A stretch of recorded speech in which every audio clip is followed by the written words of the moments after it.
kesan globalisasi terhadap etika dan peradaban masyarakat di Malaysia. Ahli kumpulan kami ialah Khairul Afiq bin Mazlim, Nur Amira Alina binti Muhammad Amirul Asri, Nurul Azwa binti Saleh, dan saya sendiri Nur Ain binti Faroskan. Pertama sekali ialah definisi globalisasi. Pada umumnya, globalisasi merupakan proses kesatuan dari beberapa aspek seperti pemerintahan, budaya, dan pasaran keuangan melalui dari perdagangan internasional ke dalam satu pasaran dunia. Namun tidak hanya itu saja, ada beberapa faktor lain yang mengenai globalisasi. Globalisasi juga meliputi bidang ekonomi, teknologi, filantropi, kewirausahaan, dan budaya. Selain itu, globalisasi juga mengarah pada perkembangan rantai komoditas global yang membawa maksud hubungan ekonomi integrasi secara internasional ke pekerja dan perusahaan. Pada hubungan tersebut yang nantinya bertujuan untuk manufaktur dan pemasaran. Seterusnya, faktor globalisasi. Yang pertama ialah kemajuan teknologi informasi dan komunikasi merupakan faktor yang penting dan sekaligus menyebabkan percepatan dalam globalisasi. Pada tahun 1980-an, kemajuan dalam bidang teknologi dan komunikasi mengalami peningkatan dalam beberapa hal, yakni kekuatan, kemudahan penggunaan, dan ketersediaan. Secara bersamaan, perkembangan teknologi tersebut mengalami keberlangsungannya transmisi atau aliran data dan informasi yang dulunya tidak terjamah menjadi mudah didapati. Faktor yang kedua ialah banyaknya kapitalisme dalam kerjasama ekonomi internasional yang di mana pedagang, industri serta alat-alat produksi dikendalikan oleh pemilik swasta. Tujuan dari hal tersebut untuk memperolehi keuntungan dalam persoalan ekonomi pasaran.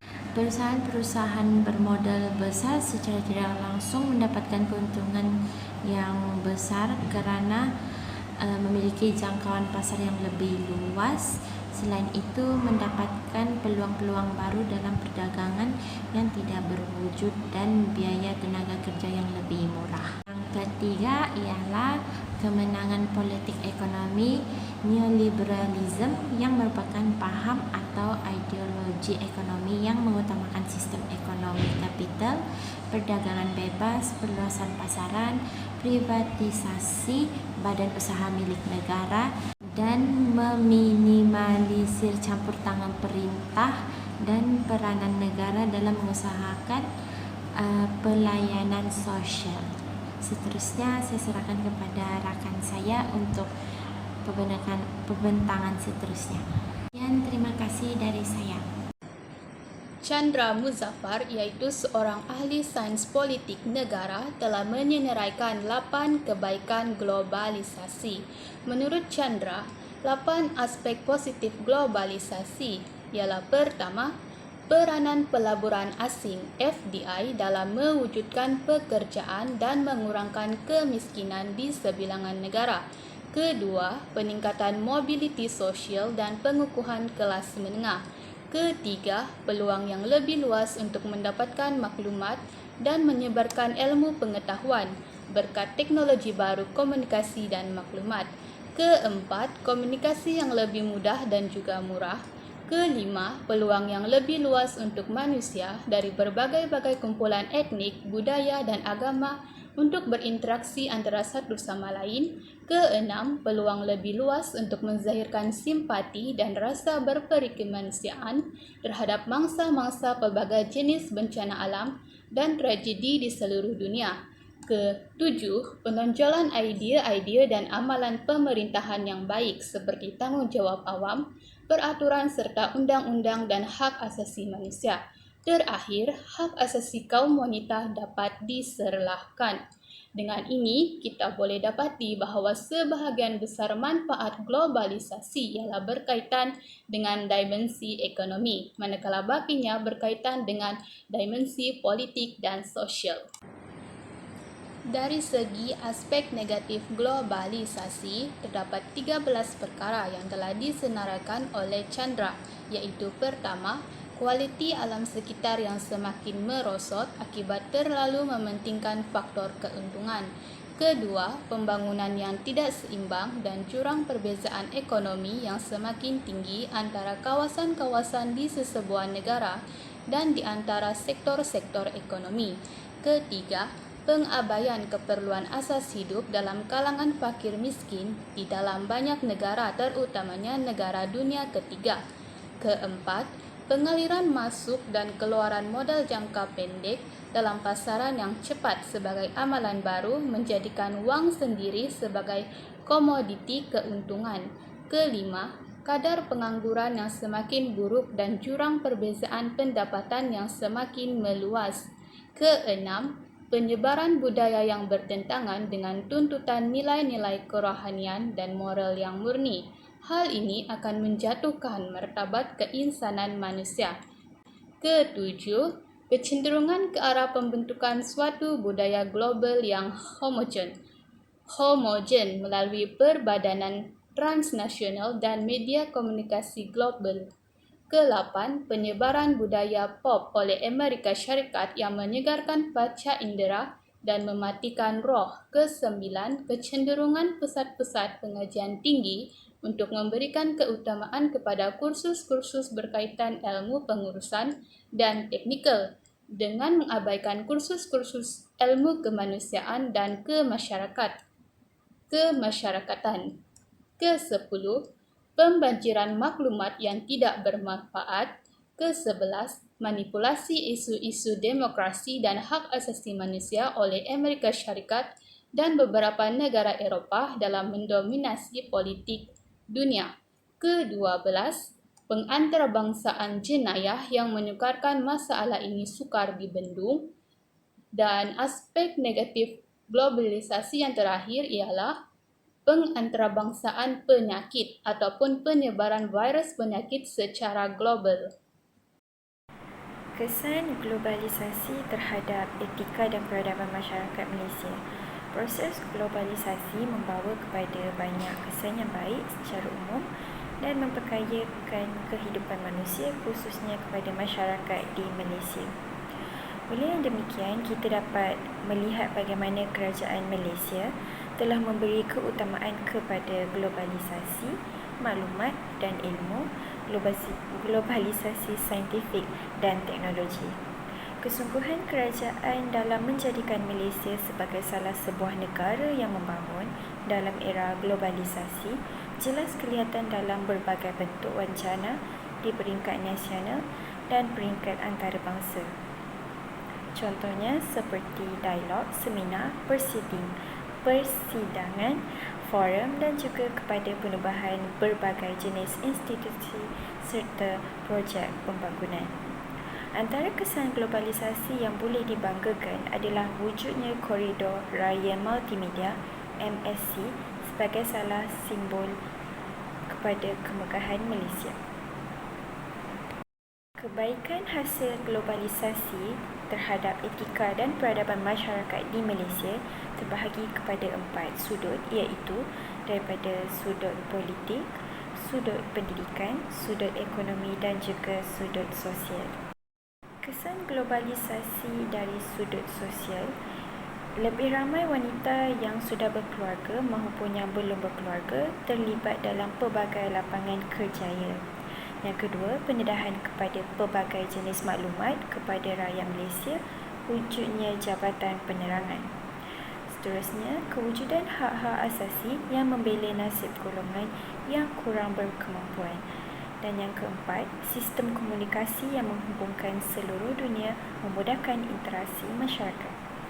Kesan globalisasi daripada sudut politik. Hubungan yang erat dalam bidang politik antara Malaysia dengan negara-negara lain akan memberi kesan yang positif dalam hubungan diplomatik. Seterusnya, kebanyakan kerajaan telah menggubal peraturan global dan institusi untuk menangani isu seperti perdagangan, hak asasi dan alam sekitar. Hak-hak hak yang diberi secara samerata dan tolak ansur dalam pertukaran pengetahuan serta pengamalan budaya. Kesan globalisasi daripada sudut pendidikan.